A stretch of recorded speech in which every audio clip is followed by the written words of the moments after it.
What's going on, guys? Flash episode 2 of season 3, Paradox. Let's get into it. Now, as we know, last episode left off of Flash being dropped off back in his present time by the Reverse Flash. Come to find out, things have changed again. Not as drastic, but things are completely different for his crew. And yeah, there's some doozies. So some things you find out later. Obviously, Caitlin has her Killer Frost ability in this now. You see her at the end freaking out with her hand kind of, freezing. Not sure if the team knows that. Not sure if he's supposed to know that, but it kind of felt like nobody knew except for her, so that was really interesting. Other things too, we find out that Cisco was extremely pissed off because Barry wouldn't go back into time to save his brother.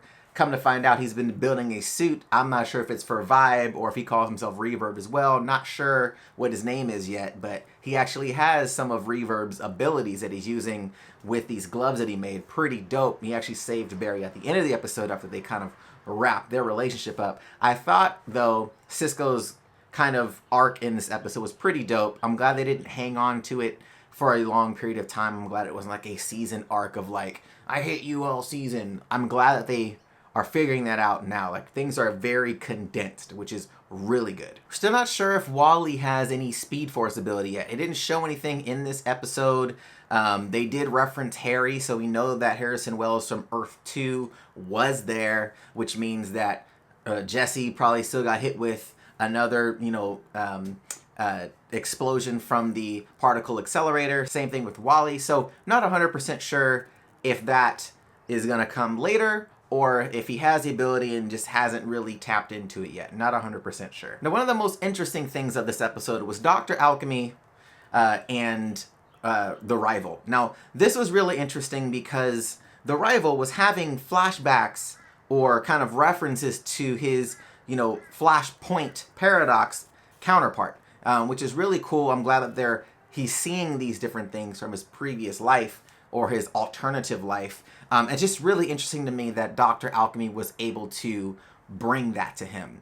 Now, if you're not familiar with Dr. Alchemy in the comics, he has the ability to kind of alter chemistry, alter composites of stone, of things that happen with your body. He turned Flash into a being of water vapor before. Not 100% sure what his skill set and powers are in the TV show, but really curious to see what happens. But it didn't really explain how he helped Rival get his power back. So hopefully we'll find a little bit more about that in the future. It's just a little bit of ambiguity around that whole thing. Now, one of the dopest parts about this episode was Barry was going to go back in time again to try to reset things and get snatched up by Jay Garrick. That was the sickest part. He's like, put these on. And it was cool because he put him in clothes that were relevant to the time. And he's like, what time is it? He's like, 1998, which was crazy. Some of you guys that are watching this probably weren't even born in 1998. Your boy was just getting out of elementary school. Anyways, back to the story. So he sits him down and explains to him the whole, space-time continuum type of thing as far as when you're traveling to time, what happens. And it was a great analogy about how he breaks the glass. He puts it back, but there's still things that are missing, things that are changed. You can't really put it back perfect. And it allowed Barry to kind of understand, like, look, like, you have got to move forward. Nothing you can do that's going to put everything right again. Main being, this is my theory, okay? My theory of what has changed, what changed everything. You guys ready? Here we go. So the original storyline, right? Reverse Flash comes back, kills his mom, loses the Speed Force ability, and has to stay in the current timeline, takes over Harrison Wells' body, and then goes through this whole process to train the Flash to become the Flash. That's what happens, and he obviously, ultimately, the Flash helps him get back to his timeline, and then before he does that, they end up killing him. That's what happens. So Eobard Thawne ends up dying. He ends up dead, completely dead. So the first episode of this season, Barry takes him into the future. So he stops him from killing his mom, which he doesn't do, brings him into the future. So he's still alive, okay? Now, when he needs to go back, Barry can't make the trip on his own. So what he decides to do, well, the Reverse Flash decides to do, is save Barry's ass and drags him back to the past so he can kill his mom again. Point being, he then takes Barry back to the future that was supposed to happen. So he didn't stay there to actually help the Flash become the Flash. He kills the mom and then runs Barry back to the present, or his present time, and drops him off there. So he doesn't die.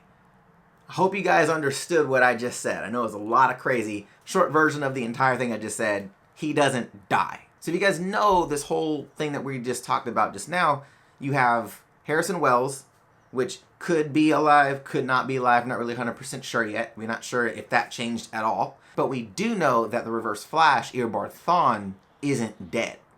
Let me know if you guys have a similar theory or a theory that counters that. Let me know that in the comment section down below. Now, the other thing that was a little bit interesting and could lead to, what's really going on is Julian Albert. Julian Albert is this new person that's working with Barry or alongside Barry on the metahuman team. Doesn't really care for Barry, doesn't trust Barry. Now, this guy could be the main villain. He could be Dr. Alchemy. Who knows? We have no idea what's going on. He's obviously super protective of what's going on with the crime scenes, things like that. He doesn't trust Barry. Also, Dr. Alchemy's first name is Albert. This guy's last name is Albert. I don't know.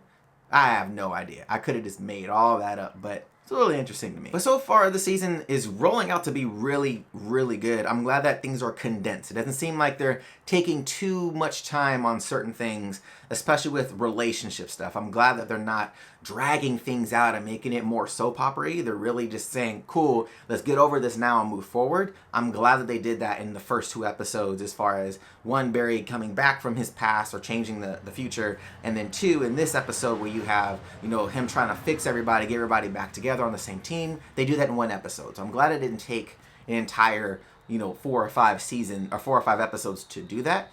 So I'm liking the season a lot so far. That's going to do it for my recap, guys. Let me know what you guys thought about episode 2 of season 3, Paradox. I would really like to know. If you guys like this episode recap, hit that thumbs up button. Show your boy some love. And if you haven't subscribed to the channel yet, you're going to want to do that. Hit that APP logo in the corner to subscribe to the channel. Or if you're on mobile, hit the subscribe button. And if you're on Snapchat, follow your boy at Adonis Xavier. All right, guys. Till next time. See you later.